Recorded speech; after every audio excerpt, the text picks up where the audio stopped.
Et on est confronté à un paradoxe, à une énigme en quelque sorte à résoudre, c'est qu'on a des équipements de plus en plus performants quand même, on a une sensibilité croissante des gens aux problèmes environnementaux et énergétiques, soit pour réaliser des économies d'énergie, hein, on voit que les tarifs augmentent, etc., et les gens en ont bien conscience, soit pour participer à la protection de l'environnement. On a également des politiques incitatives et des réglementations qui se multiplient, Grenelle de l'environnement, les plans climat, les agendas 21, les actions de l'ADEME, les réglementations thermiques, les aides financières, etc. Et pourtant, on a encore une faible maîtrise des consommations d'énergie et des performances énergétiques qui restent en deçà des objectifs et des attentes. Donc on met en cause les comportements des occupants. Il y aurait du mésusage, des pratiques énergivores, un confort dispendieux. Alors on utilise un petit modèle qui pense les pratiques de consommation d'énergie. On ne consomme pas d'énergie, on consomme des services, bien évidemment. Donc les pratiques sociales et la performance énergétique sont coproduites en quelque sorte au travers de l'interaction de 4 éléments. Il y a les dispositifs techniques, les bâtis, les équipements, les outils de pilotage. On a d'un autre côté ces acteurs humains qui ont des cultures, des savoirs, des habitudes, des imaginaires, des passions, donc des modes de vie et des dispositions sociales à économiser ou au contraire à consommer des services utilisant de l'énergie. Et les comportements se construisent toujours dans ce cadre collectif, soit de groupe familial, soit de l'équipe de travail ou de l'entreprise. Et tout ça dans un contexte structurel, avec des politiques, des évolutions d'un climat, du marché, le prix de l'énergie, etc.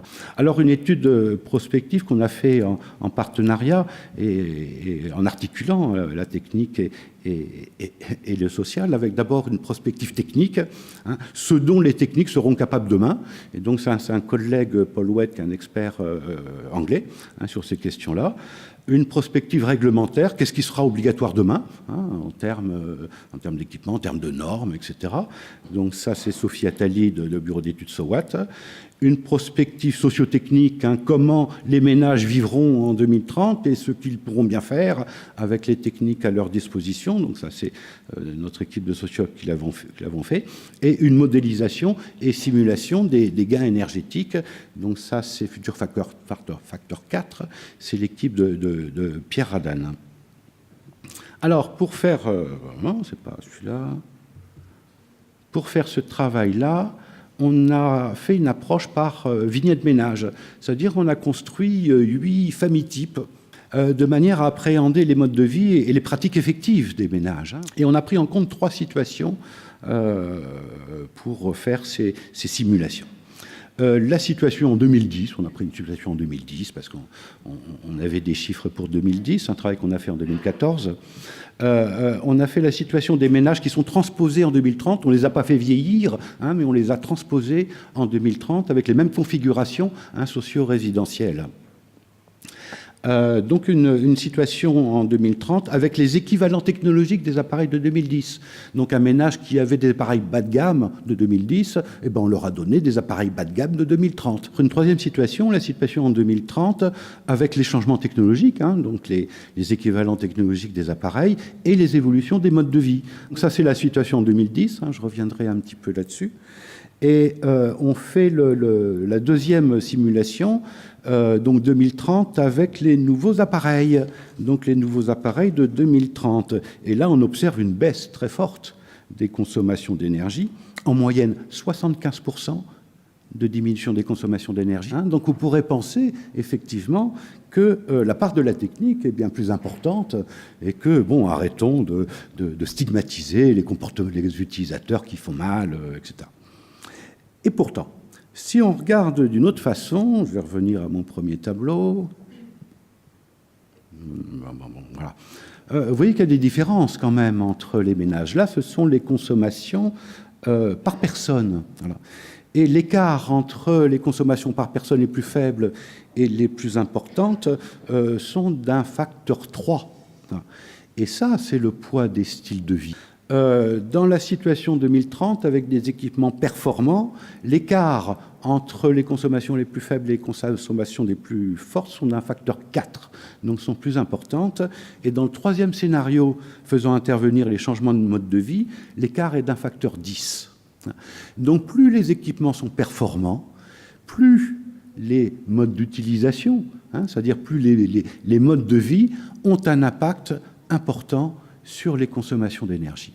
Donc il ne s'agit pas simplement d'agir sur la technique et d'améliorer la performance des équipements, il faut agir également sur les styles de vie, sur les pratiques, c'est-à-dire les savoirs, les habitudes, etc., sur les styles de vie et bien entendu également sur les cadres de vie. Il faut être attentif à rapprocher les mesures de performance énergétique utilisées dans les normes des usages réels des appareils et accorder suffisamment d'attention à l'information des ménages sur les conditions optimales d'usage du point de vue de leur consommation énergétique, c'est-à-dire effectivement les savoirs, savoir que effectivement comment fonctionnent les choses, sur les habitudes, les bonnes habitudes et les compétences. Deuxième point important de ce petit travail, on ne peut se contenter d'un raisonnement en valeur moyenne. Il est essentiel à la fois de progresser dans la compréhension des situations réelles et des configurations sociotechniques qui sont toujours singulières. Les modes d'habiter ou même dans les situations de travail, on a toujours des configurations singulières qui se différencient de celles du voisin, et ce qui effectivement empêche souvent effectivement la comparaison des consommations d'énergie. Et dernier point, on a tendance toujours à stigmatiser les consommateurs et occupants qui ne vont pas bien, qui détournent, etc.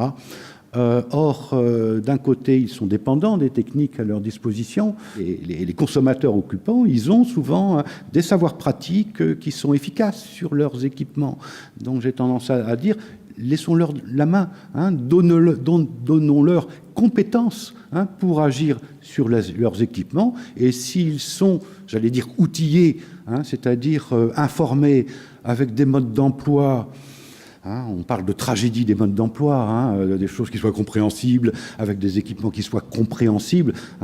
Il faut des équipements utilisables et donner effectivement la main aux gens qui sont quand même pleins de bon sens. Voilà. Donc faisons confiance aux acteurs humains et souvent c'est bien plus efficace que de la régulation automatique. Merci.